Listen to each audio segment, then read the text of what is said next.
good evening. So this is the continuation of our discussion last evening. As you can see on your screen, we have SOCO assistance. Okay, so kailan ba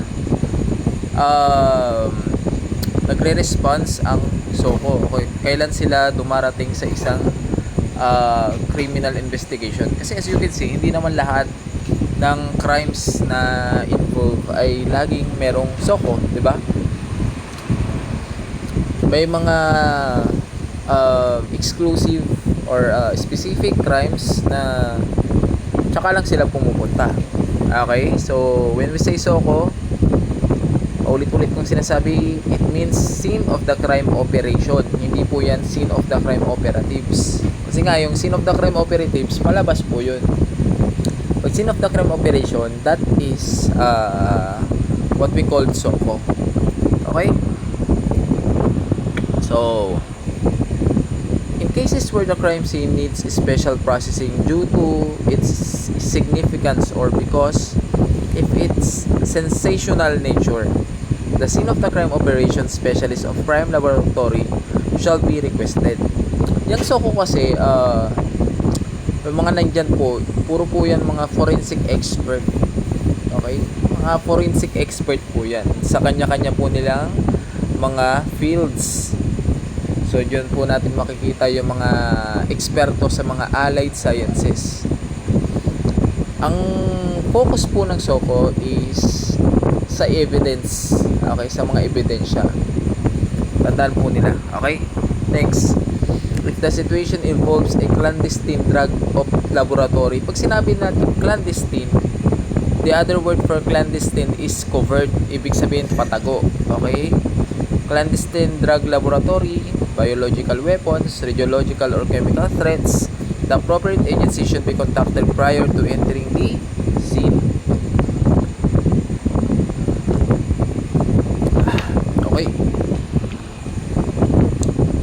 So, dito po sa napag-uusapan natin, yung mga significant cases na kung saan andyan po ang SOCO. So, first one, we have bombing incident.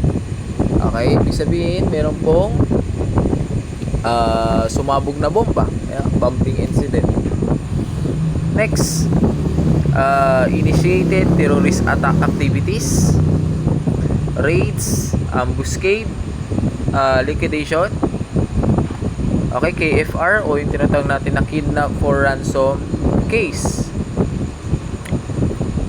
Armed robbery of banks and other financial institution, calamity or disaster, massacre, heinous crimes as defined by law, murder, homicide, arson, rape with homicide.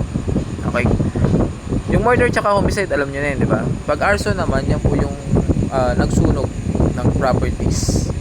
Okay? Pero depende sa property yan. Pag sinabi kasi property, we have two kinds of property. We have portable property and real property.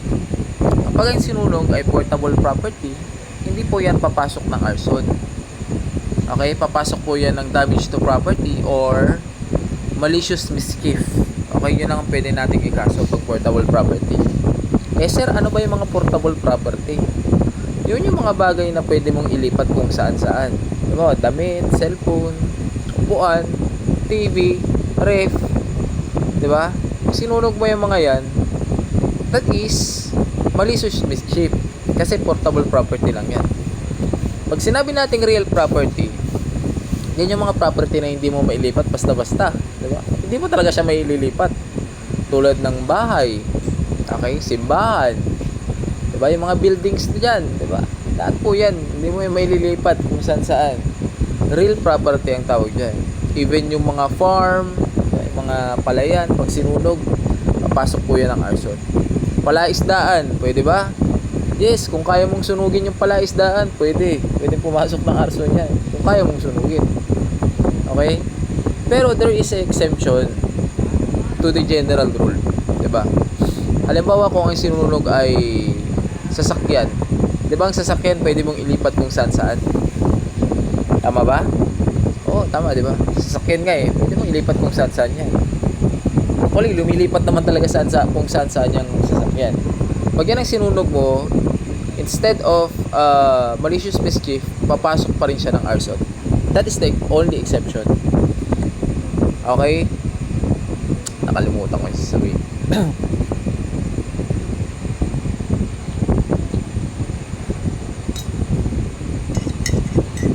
Okay.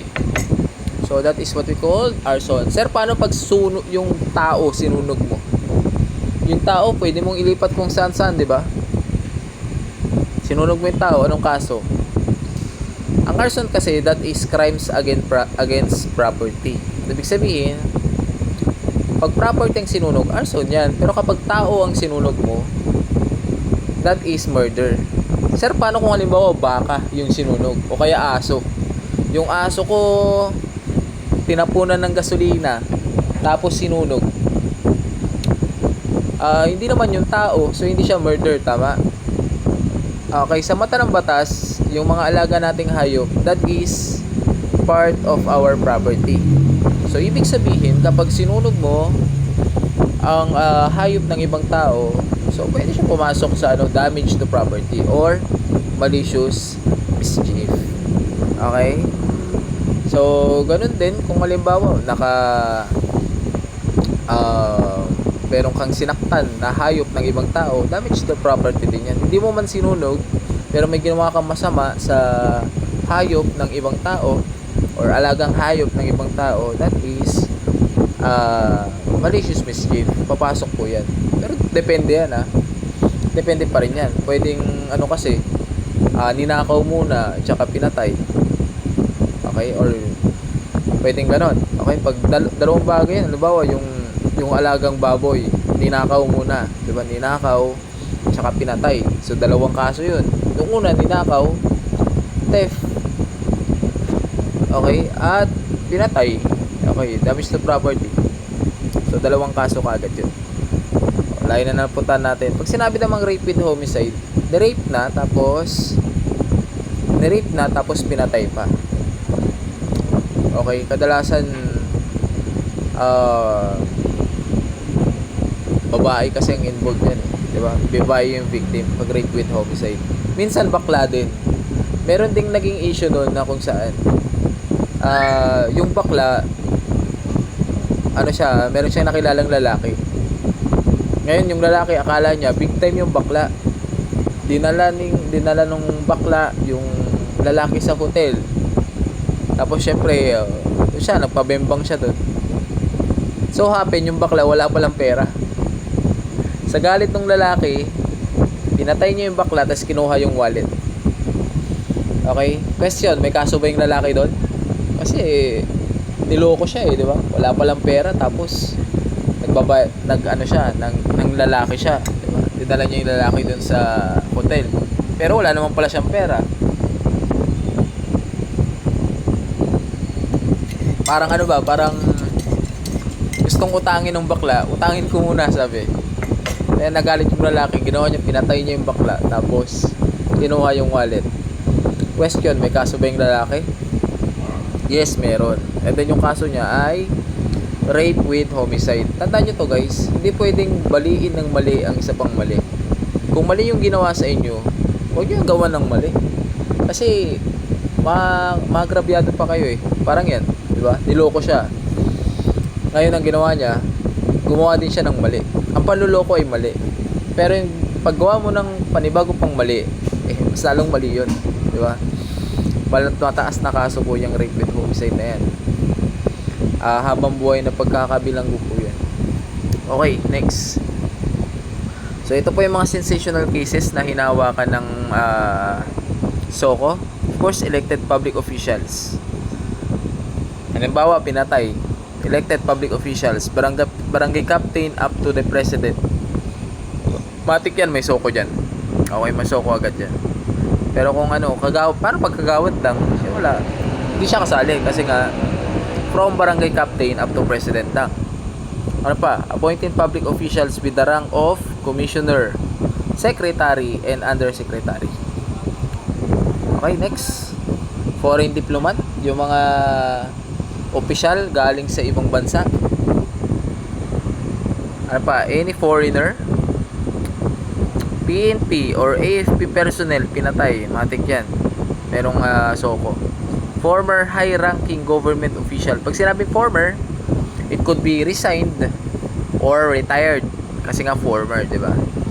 Next, other prominent figures such as ito, pag movie stars, diba, yung mga kapag pinatay ay artista, kagaya nung latest na ano ngayon, issue, yung doon sa may Viva Max actress ba yun? Pinatay? May SOCO doon, di ba? Ano pa? Sports stars, diba? Basketballista, volleyball star, tri-media practitioners, prominent businessman, professionals, and prominent leaders of religious organizations. Pag yan po ang pinatay, namatay, matik po meron pong SOCO dyan. Okay, so let's go to our next topic. Checkpoints. Ayan. So kasama pa rin sa coverage ng CDI-1 ang checkpoints. Okay, so authority to establish checkpoints. Kailan ba nagiging authorized ang isang AFP or PNP group para mag-initiate ng checkpoint? So ito yon. The establishment of checkpoints shall be authorized by the head of the Office of Territorial PNP Unit. Ibig sabihin, hindi pwedeng mag-conduct ng checkpoint yung kung wala pong permiso galing kay COP or the Chief of Police.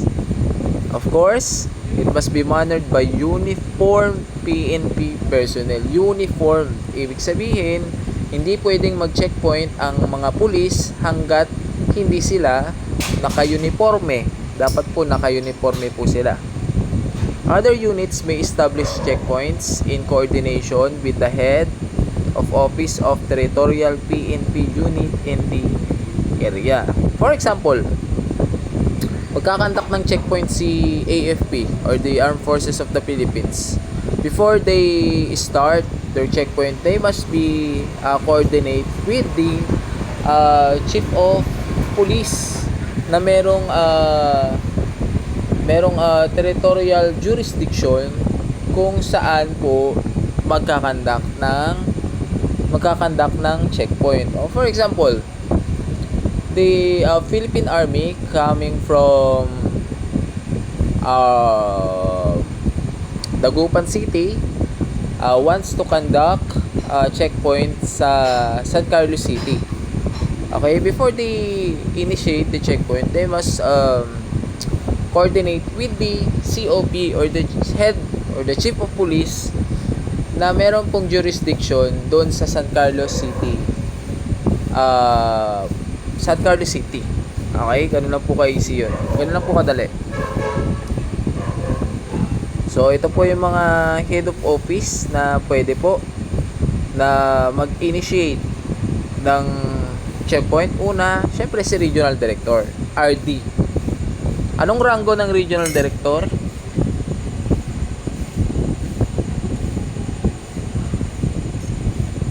Okay, anong rango ng Regional Director kapag sa PNP?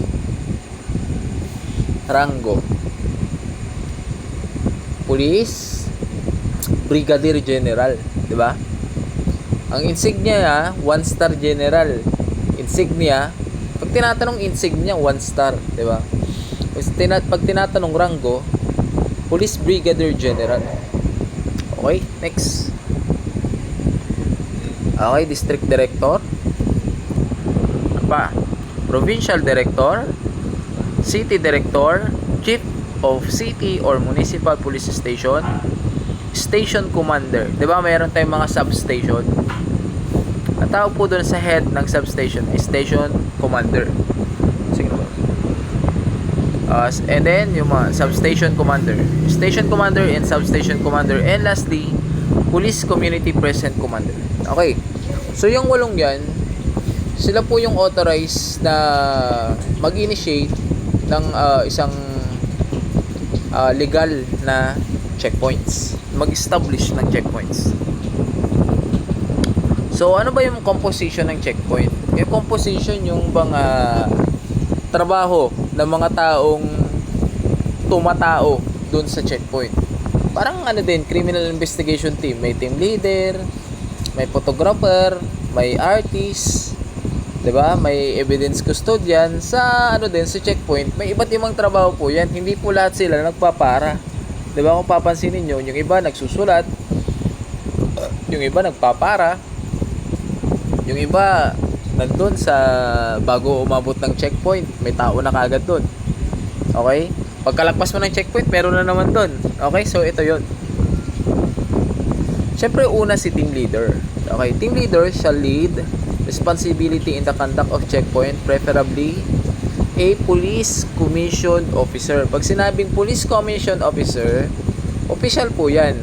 Starting from police lieutenant hanggang sa police general. Okay? Police lieutenant to police general. Yan po ay police commissioned officer, official. Okay?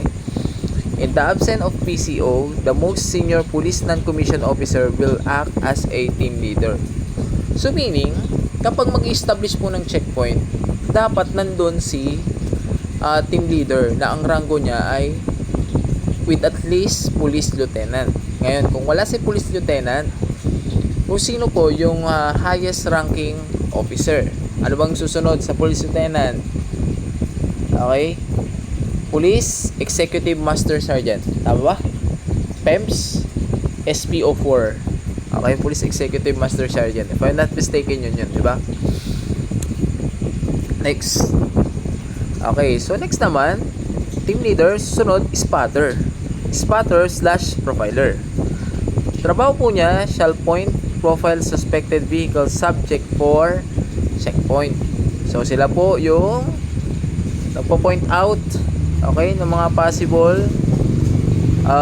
suspect for checkpoint, spotter or profiler. Si verifier naman shall conduct document verification. Halimbawa kung pinara ni spotter or profiler, 'di ba hindi siya yung magche-check ng lisensya? Kung ba titignan lang niya. Ngayon kung medyo diskumpiyado siya, 'di ba? Pinagsususpetsahan niya, ibibigay niya ngayon dun sa kasama niyang pulis. Ang tawag po dun is si verifier. He or she will the one who conduct document verification. Siya din yung magkakandak ng search, seizure, and arrest if the case may be. If necessary, so initial custody of seized evidence. IC verifier. Okay. Fourth one, we have search or arresting personnel. So ito naman, trabaho niya is to search, okay, or seize illegal items and arrest the offenders. Okay, so ulitin ko si team leader with at least, ito na yung mga keyword lang tandaan nyo dyan. Si team leader with at least rank of, it must be PCO or Police Commission Officer with the rank of Police Lieutenant. Mataas. Kung wala, yung highest non-commissioned officer. Okay, so probably SPO4 or the Police Executive Master Sergeant. Next, spotter. Si spotter or profiler, yun po yung nagpapara. Diba? Yan po yung nagpapara ng mga suspected vehicles. Si verifier, syempre, the word itself, siya po yung nagve-verify ng mga documents. And fourth one, the word itself also, search and arresting personnel. Sila po yung nagkakandak ng search and arrest. Okay, next. Next, we have forward and rear security. Pag sinabing forward, bago kayo umabot dun sa checkpoint, kung papansin nyo, merong dalawang pulis na kagad dun. Diba? For example, ito yung checkpoint, nandito yung dalawa. Kumbaga, mga sabihin natin mga 200 meters away, meron ng dalawang nakaabang dun. Okay? Tawag dun, forward security. Pagkalagpas mo ng checkpoint, kung halimbawa tatakbuhan mo yung checkpoint, meron na namang dalawa dun. Ang tawag naman dun ay rear security. Kaya nga, wag kayong tatakbo sa checkpoint, hahabulin kayo ng mga yan. Okay? So, forward or rear security shall provide security in the checkpoint area and block, pursue, fleeing suspect vehicle. So checkpoint guidelines, of course, checkpoints are established to enforce law, rules, and regulation, and when there is need to arrest a criminal or fugitive from justice. Okay, so ang checkpoint po, ginagawa po yan para po magpatupad po ng batas. Okay, lalong-lalo na kapag kung mapapansin nyo kapag malapit ng eleksyon, di ba? Daming checkpoint, COMELEC, ganyan, di ba? Pinapatupad lang po nila kung ano yung nandun sa COMELEC, COMELEC law. Okay? Na dapat nagkakanda po lagi ng checkpoint. Election Omnibus Rule. Omnibus Election Code. O yan, nahugot ko din. Yan po yung mga sinusunod po nila. Kaya nagpapatupad lang po sila ng batas. Kaya huwag po tayong mabad trip kung halimbawa lagi may checkpoint. Minsan nakakaabala din, di ba? Pero ginagawa lang nila yung trabaho nila. Next one, of course, kung halimbawa meron pong kailangang arestuin, especially kung yung meron tayong tinatawag na dragnet operation, then last night, di ba, na-discuss ko na sa inyo yan. So, one of the means na kailangan pong gawin is mag-establish po ng checkpoint to arrest the criminal or, of course, fugitive from justice. Pag sinabing fugitive, ano po yan? Pugante. Di ba? Pag tumakas, kailangan po, matik po yan kapag meron pong pugante, meron na po agad magkakandak ng checkpoint. Second one, mobile checkpoints are authorized only when established in conjunction with ongoing police operation. Only marked vehicles with blinkers turned on shall be used in mobile checkpoints. Okay. So, ang mobile checkpoints, authorized lang yan. So, kung halimbawa, meron pong ongoing police operation. Okay? At hindi po pwedeng gumamit ng ibang sasakyan kapag magkakandak ng checkpoint. It is always the marked vehicle. Pag sinabing marked vehicle, yun po yung sasakyan na meron pong nakasulat na Philippine National Police. Yung ginagamit po nila sa pag-duty nila. Yun po yung dapat gamitin. And of course, dapat merong blinker na nakabukas, hindi pwedeng nakasarado yun. Kaya papansin niyo pag may checkpoint, meron pong blinker, 'di ba? Hindi pwedeng nakasarado po 'yan. Kasama po 'yan sa kanilang checkpoint guidelines. Third one, designation of the personnel manning the checkpoint shall be left to the sound discretion of the team leader, preferably with female personnel, especially when there is anticipated involvement of a female suspect. So, pagdating po sa checkpoint, decision na po ni team leader kung sino yung isasama niya, and kung halimbawa is meron pong silang suspect na inaabangan, okay, or inaasahan na dadaan, at ito ay babae, syempre kailangan meron po silang kasamang babae for the purpose of conducting search and seizure. Di ba nga pag nag-aresto, kailangan pong kapkapan, hindi naman pwede na lalaki yung kakapkap sa babae. Okay, baka mabaliktad na, makasuwal po sila. Kaya kailangan meron po silang kasamang babae, police personnel also. The PNP checkpoint team shall be composed of a minimum of 8. Okay, pakitandaan niya na, dapat minimum of 8 personnel with a TL. So, 2 verifiers, 1 spotter, 2 forward security, and 2 rear security. Isa-isayin natin. Isang team leader, 2 verifier, okay? Isang spotter, 2 forward, and then 2 rear security. So that is a total of 8. Okay? Dapat 8 po. At least 8 or minimum of 8. So ibig sabihin, pwedeng dagdagan, pwedeng gawing 10. Yes, pwede. Kung halimbawa may mga pagkakataon na dinadagdagan talaga yan, lalo kung inaabangan nila is grupo, diba? Siyempre kung grupo, medyo hindi pwede, nakakaunti lang kayo. Kailangan mas malakas yung resources ninyo kaysa yung grupo ng inaabangan nyo. Next, the team manning the checkpoint must have immediate contact with any elected public officials and representative from the National Prosecutor Service or the media in case illegal drugs are seized or recovered. Actually, ito pong guidelines na ito ay nakasulat po kasi yan sa sa RA 9165 or the Comprehensive Dangerous Drug Act of 2002, wherein kapag mag-aaresto ang PNP personnel o yung mga pulis po natin, kailangan po with coordination ng any public officials, representative from National Prosecution Service or media. So dapat meron pong kasama dyan na tatlo. Okay? So iko-contact po yan. Kaya kung papansinin nyo sa TV, kapag meron pong bypass operation, laging may kasamang media, di ba? Laging may kasamang media, nabibidyoan po nila yung nangyayari. Kasi kasama po yun sa batas. Nakasulat po sa batas yun. Delikado rin palang trabaho ng media na kapag merong bypass operation na may, syempre involved dyan ay drugs, dapat kasama sila. Okay, the team should encourage the participation of LGU, PNP accredited civil society groups, non-governmental organizations, business organizations, media, and stakeholders during the conduct of police checkpoint operation. However, their participation must be limited only as observers, except where LGU mandated to enforce law and ordinances such as but not limited to traffic enforcers, meat inspectors, and barangay public safety officers o yung mga tanod. Okay, napakalinaw dyan. Kung papansin niyo every checkpoint, lalong-lalo na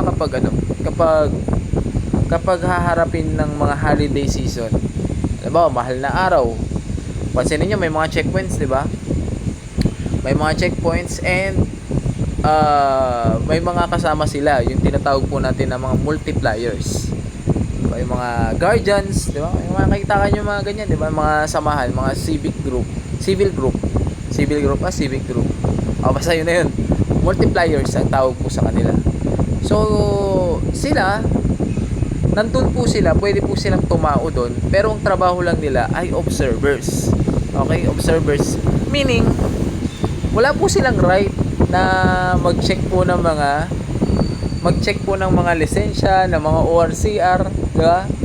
Kasi minsan nasubukan ko 'to eh. Nagbiyahe ako. And then, yung pulis kasi parang may meron siyang kausap, meron siyang ka-chat siguro sa cellphone.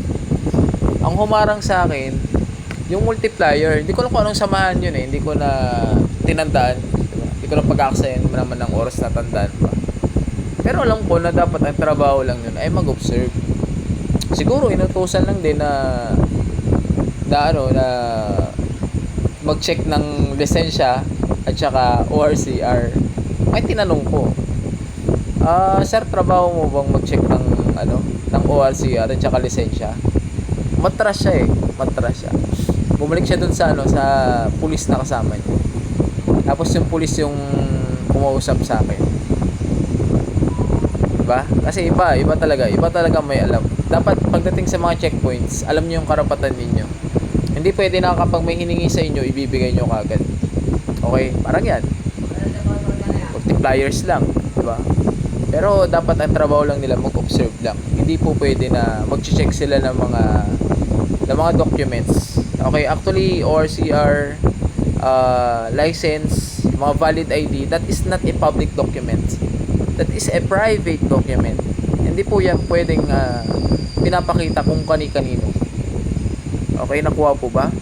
Pero sabi din dyan, kung yung kasama nyo ay LGU personnel and they are mandated to enforce their ordinances, kasi mga LGU may mga kanya-kanyang ordinance po yan, di ba? May mga kanya-kanyang ordinance po yan. Halimbawa, merong poso, may poso kayong kasama, di ba? Public officer and public order and safety officer. Kaya poso, di ba? Public order and safety officer. Siyempre may mga pinapatupad na ordinansa yan. For example, yung kanilang pinapatupad na ordinansa ay dapat may helmet kapag nandun ka sa jurisdiction nila or sa lugar nila. Yes, pwede silang makialam doon. Okay, pwede silang makialam na magbigay po ng ng ticket. Okay, magbigay po ng ticket. Yan. So, kasi nga meron pong ordinansa na dapat sundin. Okay. Question. Pwede ba nilang kunin yung lisensya mo? Are they allowed to get your driver's license kung halimbawa is nasita ka dahil sa ordinance? Okay, ganito po yan yung police, okay, kahit miyembro pa yan ng highway patrol group, okay, lalo na yung mga poso, diba, o kung sino-sino mang traffic law enforcement officer dyan na may kinalaman sa traffic, okay, hindi po sila basta-basta pwedeng mag-kumpiska ng license unless hindi po sila deputize. Okay, kailangan po nila ng seminar galing sa LTO bago po sila magkaroon ng authority na kumuha ng lisensya. Sir, natin lang yung distraction nito kanina dito sa may likod. Kasi hirap lang natin sa kalsada. itong truck dito iikot. Yung truck natin lang. Ilapit lang daw kasi masyadong malayo sa road. Sabi kanina. Saan natin lalapit? Dito na lang, sir. Oh, dito. Sabi niya. Sige, sir. Okay. So, tandaan nyo yun kahit na pulis pa yan, kahit miyembro pa ng highway patrol group yan, kung hindi po sila deputized ng LTO na mangolekta ng driver's license, they are not authorized to get one. Hindi sila pwede mag-confiscate. Pero pwede sila mag-ticket, syempre. Okay? Next. PNP personnel manning the checkpoint must have presentable appearance. Diba? Presentable. So, pag sinabing presentable, yun nga, dapat naka-uniforme. Pag naka-uniforme, dapat maayos naman yung uniforme. Nakataki. In short, dapat snappy. Diba? Presentable appearance while wearing the prescribed uniform. Likewise, the civilian members must also be in their organization's uniform with their names conspicuously. Okay. Kung halimbawa, checkpoint, aside from the PNP personnel, merong diba? Yung nga sinasabi ko, multipliers. May mga yan uniforme sila. Kadalasan sublimation din uniforme ng mga yan. Dapat kita yung pangalan nila dun sa uniforme nila. Sabi diyan conspicuously. Ibig sabihin yung madaling makita. Baka naman nilagyan ng pangalan, sobrang liliit naman ng nakasulat. Dapat medyo malaki, yung madaling makita. Naka-display po yan for what? For identification. In no case the civilian components be allowed to bear firearms during the checkpoint. O, lagi yung tatandaan na during checkpoint, bawal po ang civilian na magkaroon ng firearm. Sir, paano pag lisensyado? Bawal pa rin kasi nga civilian nga. Okay, civilian nga siya. Hindi po pwedeng magdala or humawak ng baril yung isang civilian during checkpoint kahit na meron pa yung permit to carry. Okay, that is according to the checkpoint guidelines. Bawal po yun. Next. The area where the checkpoint shall be established must be well lighted. Ibig sabihin, bawal po mag-establish ng checkpoint sa madilim na lugar. Dapat po maliwanag po kung saan sila mag-establish. With what? With a visible signage. Okay, hindi po pwede na maglagay lang sila ng tinik ng kawayan dyan, tapos magpapara sila, then suddenly sasabihin nila na checkpoint. Hindi pwede yon. Dapat po, unang-una, maliwanag. Okay, tapos meron po silang karatula. Meron silang signage. Nakasulat doon yung contact number. Siyempre, nakasulat doon PNP checkpoint, contact number ng PNP unit, at yung pangalan ng kanilang team leader. So, dapat nandun po yun sa signage nila. O, hindi po pwede na ang ilalagay nila doon na nakaratule is yung ginagamit sa eskwelahan na slow down. Okay? Slow down, school zone. Hindi po pwede yun. Dapat po, meron pong signage. Nakasunod sa signage, PNP checkpoint, contact number nila, at yung pangalan ng team leader. Okay? Next. Due courtesy must be accorded to all road users during conduct of checkpoint. So, dapat kapag magkakandak daw po ng checkpoint yung ating mga PNP personnel, dapat po meron pong paggalang. Okay, dapat courteous po sila. Good morning, ma'am, sir. Pasensya na po sa abala. Magsi-checkpoint lang po. Yan. Next. Team members must greet all persons subject for inspection, extend apology for the inconvenience, appeal for understanding, state the reason of the checkpoint, and thank them for their cooperation. Okay, pero minsan may siguro kayo din may na experience na rin kayo na checkpoint wala nang greet, di ba? Lisensya, ganun lang kaagad di ba? Kasi ako nasubukan ko na rin 'yan na checkpoint ako, tapos nasa servisyo na ako nun, naka sublimation naman ako. Ngayon yung PO1 na yon medyo mahinang makiramdam na pinara ako, tapos lisensya, sabi lang sa akin tapos yung kasama niya napansin niya yung motor meron nang naka-logo na na BFP, diba? Tropa na nga So, kompleto naman yung natin, rehistro at saka lisensya. Updated naman. Pero hindi ko lang nagustuhan yung approach. Pero ganun pa man, syempre iniintindi natin dahil baka puyat, pagod. Pero alas 3 ng hapon posibleng puyat o pagod yun, di ba? Parang pagod yun, pero syempre kasama sa trabaho yun. Kung puyat naman, wala pong puyat yun kasi nga alas 3 ng hapon. Okay? So, there's something wrong sa attitude niya. Huwag niyong tutularan yun pag naging pulis kayo. Okay? Kasi sisirain nyo yung tingin ng mga tao sa buong linya ng kapulisan. Dapat courteous pa rin. Kasama sa sinumpaan yung tungkulin yan. For your information, public servant po kayo. Kaya nga public servant, di ba? Kaya po ay lingkod bayan. Di ba? Kaya natural lang na dapat irespeto po natin sila. Next. The team must signal the motorist to slow down and courteously request to turn off the headlights and turn on the cabin lights. Of course, it is applicable sa mga naka 4 wheels, 'di ba? Pag naka 4 wheels kasi lalong-lalo na pag gabi, pwede po nilang i-instruct yung driver na patayin yung headlights or pahinaan yung headlight, tapos buksan yung ilaw sa loob. Ganun lang naman kasi visual check lang naman ang gagawin niya mga yan. Hindi po nila pwedeng buksan yung pintuan o yung trunks ng sasakyan para i-check yun. Hindi pwede. Okay? Unless kung pinayagan mo. Halimbawa, sir, pwede bang buksan po natin yung likuran ng sasakyan? Mag-inspect lang po kami. Kung pinayagan mo, pwede. Diba? Pero kung hindi mo pinayagan, wala silang magagawa unless kung meron silang search warrant. The conduct of inspection of vehicle during a routine checkpoint is limited to a visual search. So, as I said, visual search lang. Hindi po pwedeng magkalkal sila dyan. And then, it must be done with due respect to all road users and conducted in a manner least convenience. Ibig sabihin, kailangan mabilisan po yan. Okay? Para hindi po tayo masyadong nakakaabala. The occupants cannot be compelled to step out the vehicle. Tandaan ninyo.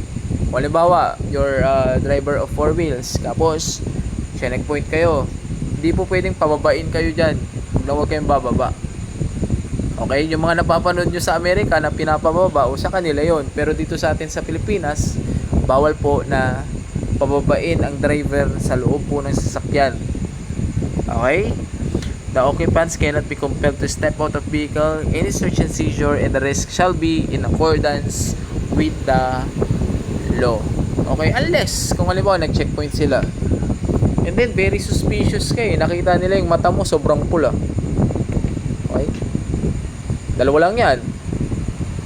Maaring kagigising mo lang o maaring under the influence of drugs ka or liquor, di ba? Yun lang naman ang pwede. Pag mga ganun, syempre police discretion yan kung pababain ka nila, kasi nga very suspicious yung galawan mo. Malayo pa lang nakita nila yung pagdadrive mo, pag iwan pasuray-suray yung pagdadrive mo, di ba? meron silang karapatan ngayon na pababain ka. Diba? Discretion nila yun. Okay, a valid search must be authorized by a search warrant duly issued by an appropriate authority. However, a warrantless arrest or warrantless search can be made in the following cases. Okay, una, when there is genuine reason to believe that the occupants of the vehicle have just committed, is actually committing, or is about to commit a crime. Okay, yun yung sinasabi ko kanina. Meron po silang belief. Okay? Meron po silang suspetsa na nag-commit ka ng crime. Diba, habang nasa loob ka ng sakyan, nakita nila yung damit mo, merong mga talsik ng dugo. Ganyan. Diba? So, very suspicious. Very, suspicious sa side nila. Pwede ka nilang pababait. Okay? Pwede ka nilang i-flag down. Kumbaga. On the basis of prior information which are reasonably corroborated by other attendant matters. Okay, halimbawa naman, hindi ka suspicious, pero merong kasing nangyaring krimen, and then yung sasakyan mo ay akto or akma dun sa describe nilang sasakyan na gamit ng suspect na tumakas. Okay, galing dun sa krimen. So, pwede ka nilang pababayin din pag mga ganong senaryo. Okay? Next. Violations, infractions of the following of the law during the checkpoint shall be immediately acted upon following legal procedures. Arrested person must be apprised of their constitutional rights. Of course, kapag meron po tayong violations, infractions, okay? Ibig sabihin, paglabag sa batas, during checkpoint, matik yan. Kailangan pong idaan sa legal na proseso. Okay? So, pwede pong gawin dyan yung tinatawag natin na warrantless arrest. Kung sakaling on the spot, nakapag-commit po ng crime.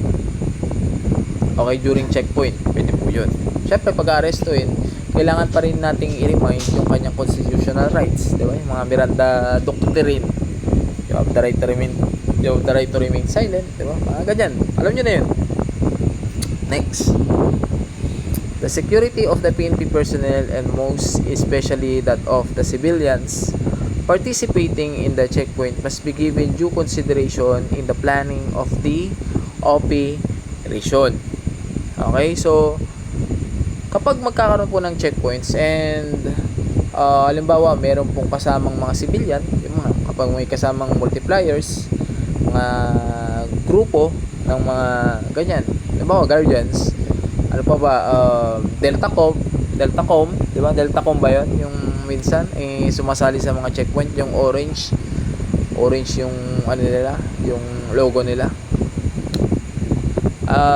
Si PNP dapat kino-consider din na kasama sila sa pagpaplano ng operation. Okay, yung checkpoint operation.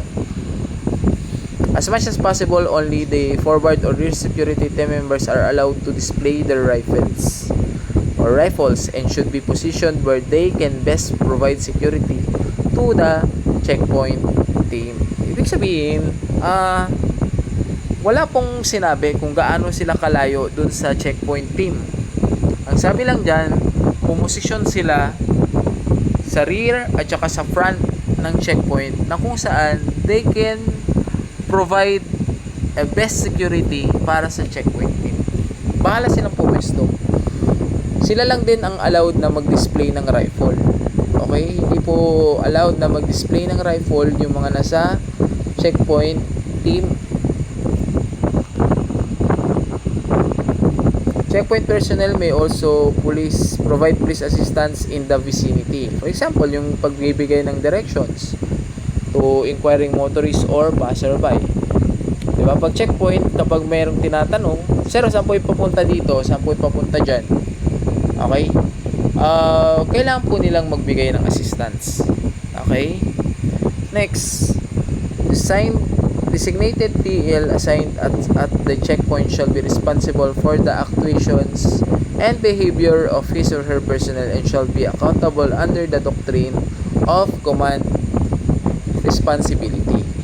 So meaning si team leader, kung ano man yung mga mangyaring mali or magawang mali ng kanyang mga tao during the checkpoint, siya po yung may command responsibility doon.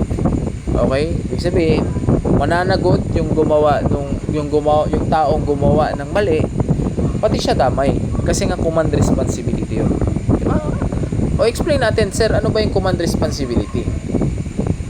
Halimbawa, meron pong ginawang kalokohan si patrolman at saka si police corporal. Sabihin natin, nangotong sila. Okay, nangotong sila. Alam niyo ang ngotong, di ba? Extortion. Okay, nangotong sila. Ngayon, kapag sila ay nahuli dun sa kalokohan na ginagawa nila, relieve silang dalawa, pati yung hepe relieve din, yung COP relieve din. Because of the doctrine of command responsibility. Yung mali ng mga tao niya, pati siya damay. Okay? Ganun po yun. Kaya napakahirap po na maging leader kung papansin niyo. Kaya diyan pa lang sa school, 'di ba, meron tayong battalion commander, 'di ba? Meron tayong company commander. Kapag pamali-mali yung mga elements ninyo, hindi lang yung elements ang nalilintikan. Okay? Pati yung battalion commander, kahit ginagawa niyo yung best niya, still, because of the doctrine of command responsibility, ang mali ng mga tao niya ay mali niya rin. Ganun po yun. Kaya sinasanay namin kayo dyan pa lang sa school.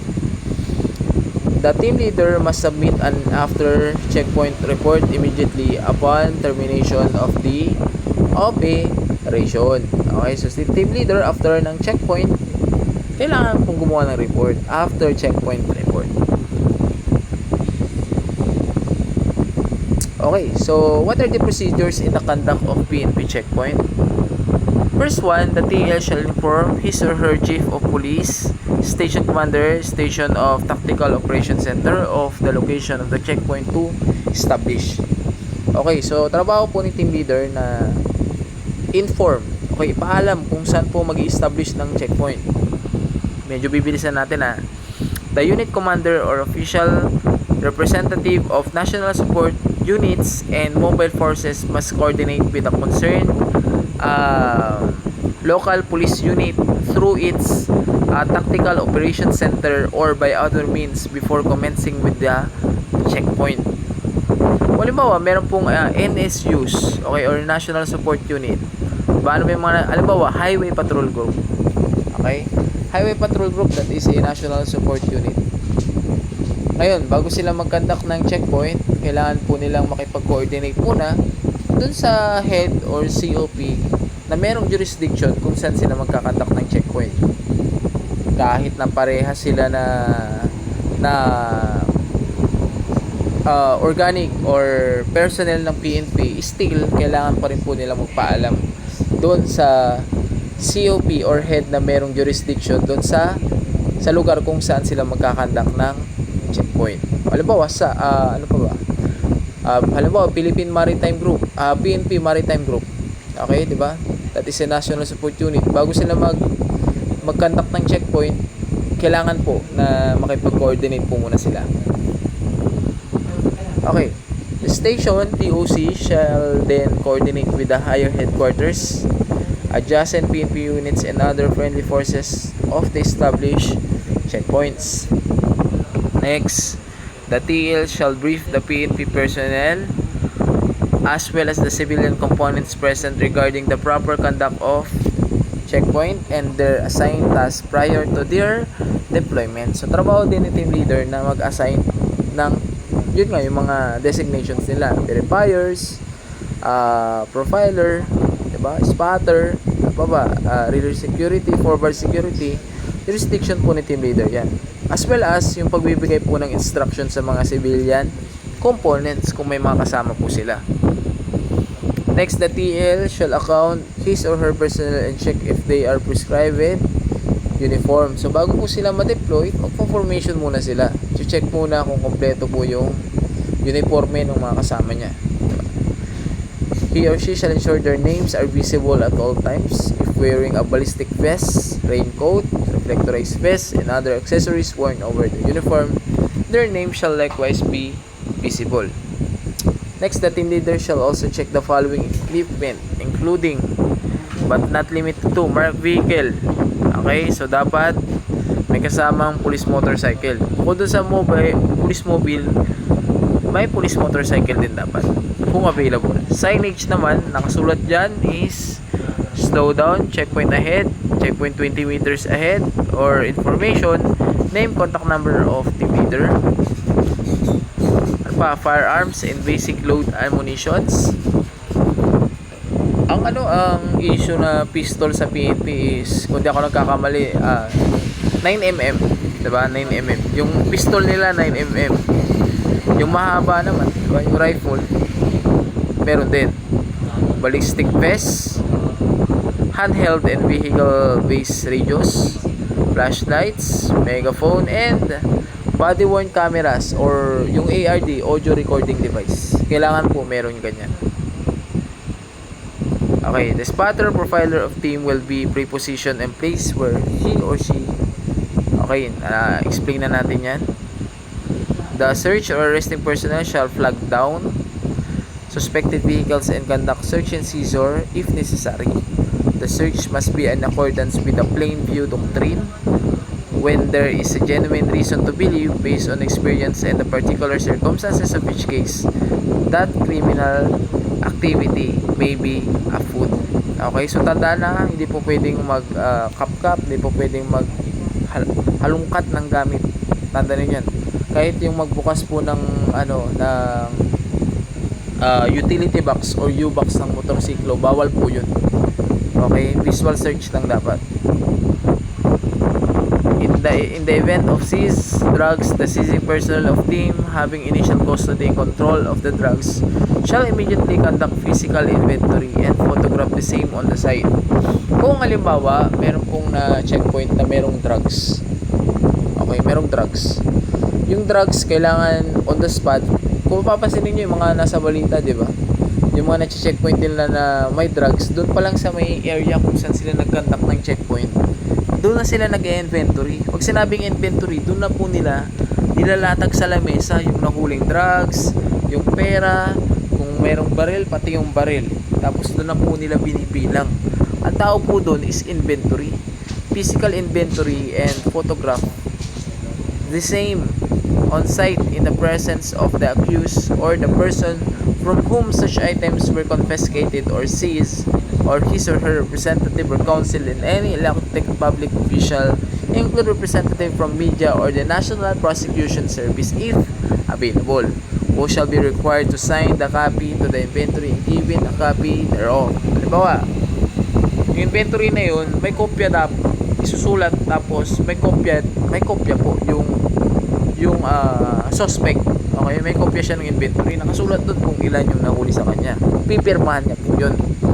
However, under justifiable grounds or circumstances, like when the safety or the team, of course, compromise, the inventory may be done at the nearest police station or the nearest office of the apprehending team. O kung halimbawa naman, medyo delikado na mag-inventory doon sa lugar kung saan po nahuli yung drugs. Okay, halimbawa, checkpoint. Medyo delikado doon. Pwede naman po na nagdalhin na lang sa police station, das doon na lang po yung inventory. Basta po, valid po yung reason. In case the team has no investigator as team member, the arrested person and seized item shall be turned over to the station duty investigator for proper disposition. Halimbawa, during the checkpoint, wala po kayong kasamang investigator. Kasi nga, hindi nga naman lahat ng police ay investigator. Tama? Dapat meron pong relevant training bago ka ma-qualified as a criminal investigator. Okay, now, kung wala pong kasama na investigator, then i-turn over po yung na-arrestong suspect at saka yung na-confiscate na drugs sa possession niya dun sa istasyon kung saan naka-duty po yung investigador. In the event that the checkpoint is ignored, diba? Hindi pinansin yung checkpoint, tinakbuhan, and the occupants of the vehicle open fire. Okay, halimbawa, yung vehicle na i-checkpoint sana nakipagbarilan, pinagbabaril yung police. Okay? The response of the team shall be in accordance with the use of force continuum. Okay, pag sinabing force continuum, dyan po natin ibabase. Kung halimbawa, pulis ka, dyan mo ibabase yung actions mo. Depende sa kung anong action ang ginawa nung suspect. Okay? O, bigyan natin ng example. Halimbawa, yung suspect nagwawala. Nag-aamok. Diba? Pero wala naman siyang dalang itak. Wala siyang dalang baril. Nag-aamok lang. Naghahanap ng kaaway. Pwede mo bang tutukan kagad ng baril yun? Kung pulis ka? Syempre hindi. Diba? Kasi hindi yun yung nakasulat sa force continuum. Okay? So, ganun po ang silbi niyang force continuum. Now, sabi dyan, kapag checkpoint, hindi pinansin yung checkpoint ninyo, tapos pinagpaparil kayo dun sa checkpoint. Now, ang proper na response ng mga pulis dyan is dapat nakabase dyan sa force continuum. That is prescribed in Chapter 2, Section 2 to 4 of this Police Operation Manual. The team leader shall inform the station TOC or Tactical Operation Center before terminating the checkpoint. So, bago matapos yung checkpoint, kailangan po inform nila yung istasyon. He or she shall conduct debriefing. Pag sinabing debriefing, yan po yung yan po yung kakausapin yung mga tao niya pagkatapos ng operation. Debriefing yun. Briefing sa umpisa. Bago mag-start yung checkpoint, briefing yun. After yung checkpoint, debriefing naman yun. And submit after activity report for information of the COP or station commander prior to submission to higher headquarters. Okay, so hanggang doon na lang muna yung ating discussion for this evening. Tuloy na lang po natin ito ulit bukas. Okay, so good evening and ingat po kayo lagi.